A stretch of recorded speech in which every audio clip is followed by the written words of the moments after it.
नमस्कार दोस्तों।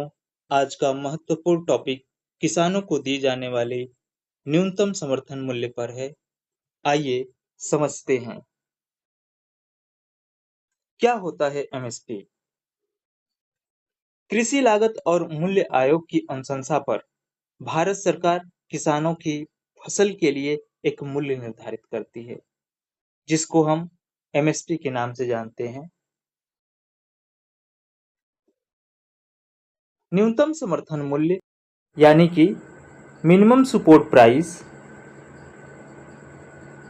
एमएसपी सरकार द्वारा निर्धारित मूल्य है जिस पर वह किसानों से फसल खरीदती है, ताकि यह सुनिश्चित हो सके कि बाजार में उतार चढ़ाव के कारण उन्हें नुकसान न हो।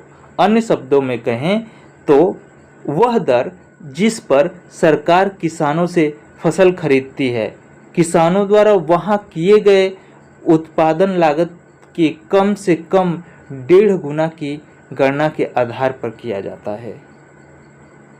एमएसपी का उद्देश्य उत्पादकों की उनकी फसल के लिए लाभकारी मूल्य सुनिश्चित करना और फसल विविधीकरण को प्रोत्साहित करना है।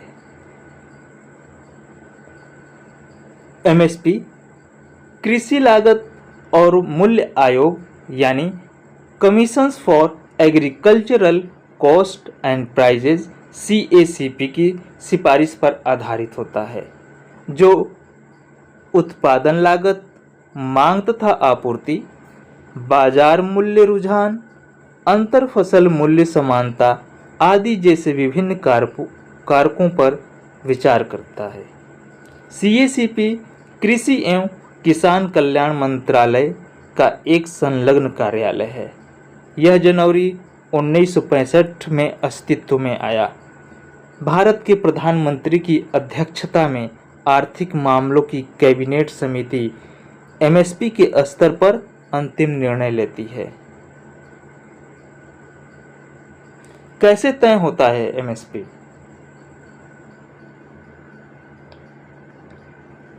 कीमत A1 में शारीरिक श्रम, पशु श्रम, मशीनी लेबर, जमीनी राजस्व और अन्य कीमतों को जोड़ा जाता है। कीमत A2 में कीमत A1 में आने वाले सभी श्रम और जमीन का किराया जोड़ लिया जाता है।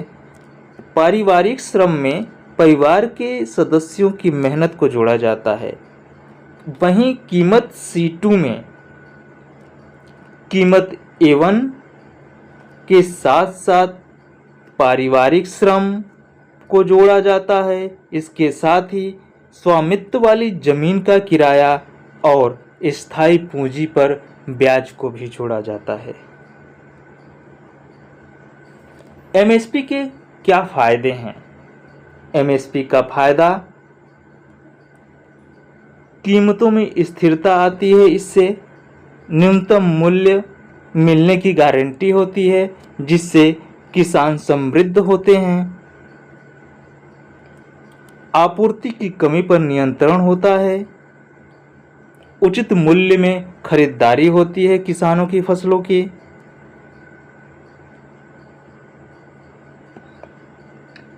CACP कुल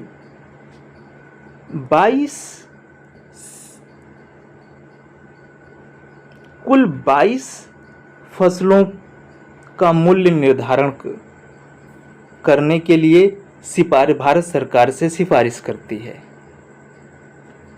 गन्ने के लिए उचित और लाभकारी मूल्य की सिफारिश भी करती है CACP, जिसमें खरीफ की 14 फसलें हैं, रबी की 6 फसलें हैं और 2 फसल जो है कॉमर्शियल है। खरीफ की फसलों में धान, ज्वार, बाजरा, रागी, मेज, अरहर, मूंग, उड़द,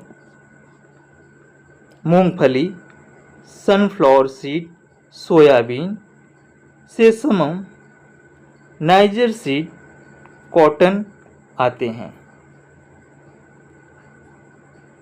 और रबी की फसल में 6 फसलों को इंक्लूड किया गया है, जिसमें गेहूँ, बार्ले, चना, मसूर, रेपसीड और मस्टर्ड, सैफलॉवर, कमर्शियल क्रॉप में कोपरा, जूट और शुगर केन को समाहित किया गया है।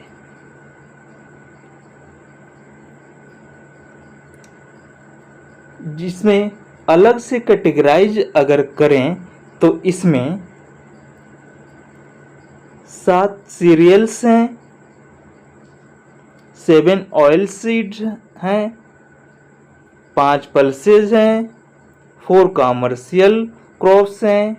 7 सीरियल्स में धान, गेहूँ, मेज़, बार्ले, ज्वार, रागी और 7 ऑयल सीड में rapeseed, mustard, groundnut, soybean, sunflower, sesamum, safflower, niger seed. वहीं दालों में देखा जाए तो अरहर, उड़द, मूंग, मसूर और चना को सम्मिलित किया गया है। और कमर्शियल फसलों में कॉटन, शुगर केन, कोपरा और जूट को समाहित किया गया है।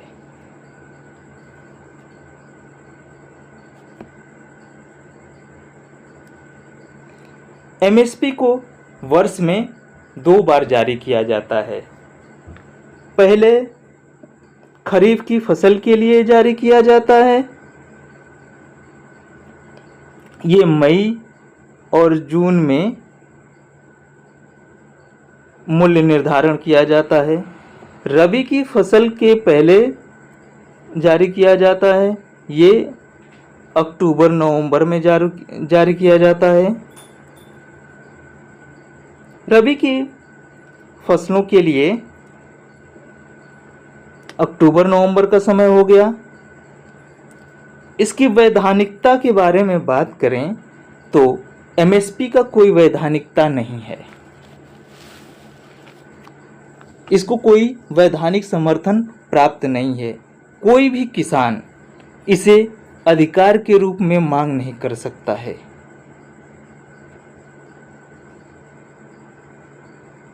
Thank you.